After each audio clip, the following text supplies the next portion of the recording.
痛い。痛いよ。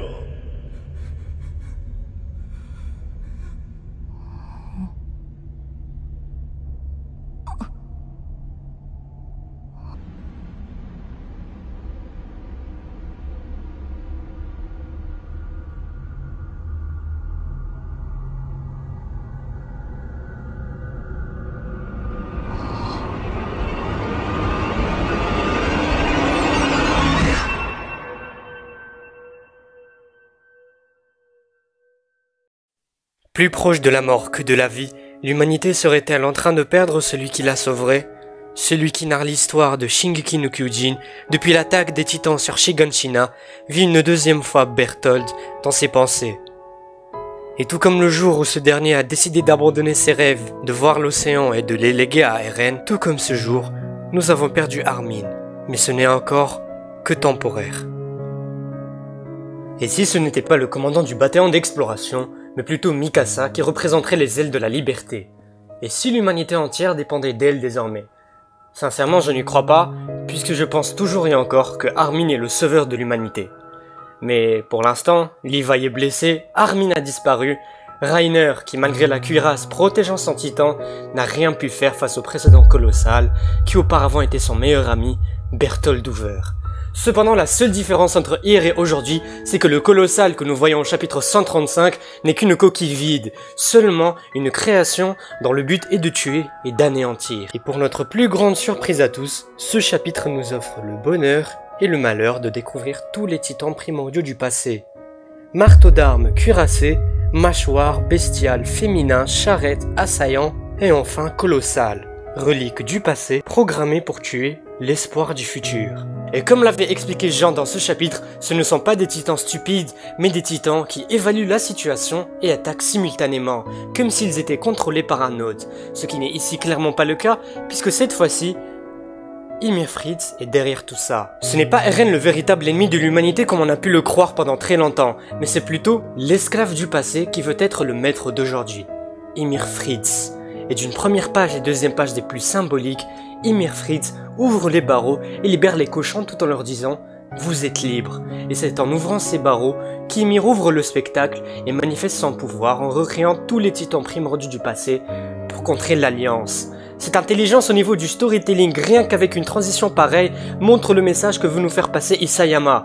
Ymir est celle qui a libéré les cochons, et c'est aussi celle qui a recréé, ou plutôt dirais-je, libéré les reliques du passé, dans un sens plus symbolique, pour mettre un terme à l'Alliance. Cependant, malgré cela, une question se pose notamment sur le regard de celle-ci. Est-ce un regard prévoyant une future révélation d'une potentielle mastermind qui contrôle Eren, ou plutôt un regard d'un enfant innocent qui désire libérer tout simplement les cochons? N'oublions pas que l'histoire traite la liberté comme sujet principal. Ymir a libéré les cochons car c'est tout ce qu'elle voulait en tant qu'esclave. Elle fait tout cela pour la liberté, tout en faisant appel à des esclaves, qui ne sont autres que ces anciens titans primordiaux que l'on voit dans ce chapitre 135. Une esclave utilisant des esclaves. Ymir Fritz, qu'es-tu réellement? Nous avons cru que tu as été accusé à tort, mais tu avais bel et bien libéré les cochons. En fait, la population ne savait pas que tu avais libéré les cochons, mais elle t'a quand même accusé à tort. Tu avais eu la compassion des lecteurs, mais aujourd'hui, il s'avère bel et bien que tu es celle qui avait fait cela. Maintenant, concentrez-vous bien, car je vais vous expliquer plus en détail ce qui se passe. Ymir avait été accusé à tort, on est bien d'accord. Personne ne l'avait vu, personne n'avait de preuves, mais ils l'ont quand même accusée à tort, et elle est donc mise en position de victime. Le chapitre 135 par contre, nous montre qu'elle avait bel et bien libéré les cochons. Donc, la mettre en position de victime dans le chapitre 122, c'était chercher la compassion des lecteurs. En fait, la population l'a accusée à tort, et donc le rôle de la victime lui a été assimilé de la sorte. Alors qu'en réalité, elle sait très bien que c'est elle. En gros, c'est-à-dire comme si moi, je venais frapper un gars de ma classe.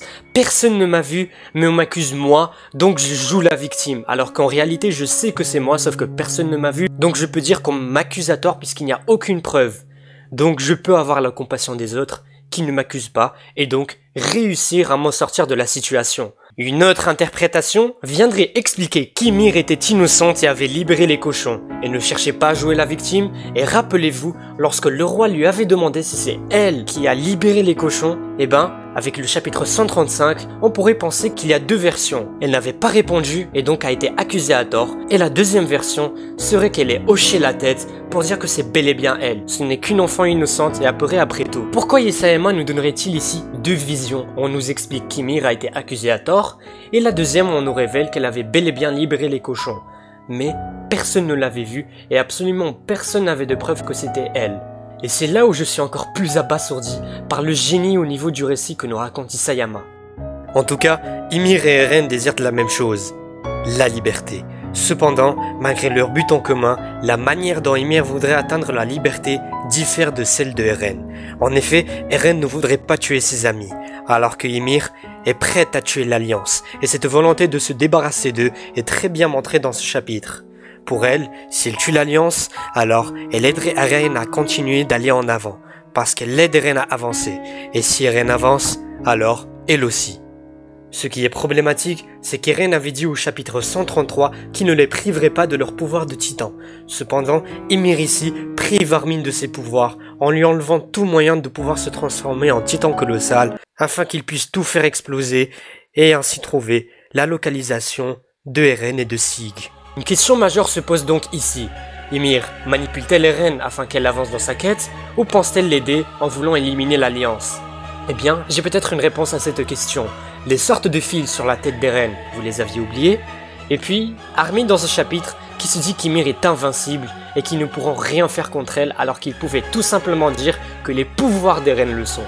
Armin ici avait donc tout compris. Ce n'est pas Eren qui fait tout cela, mais bel et bien Ymir. Elle pourrait donc bel et bien être en train de manipuler Eren.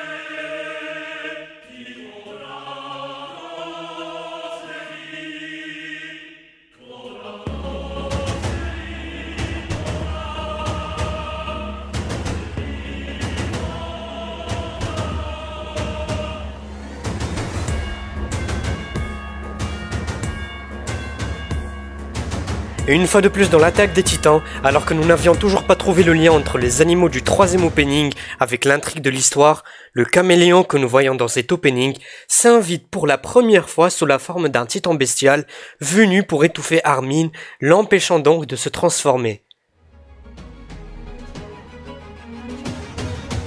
Nous avons ainsi devant nos yeux presque tous les animaux sous forme de titans bestiaux différents.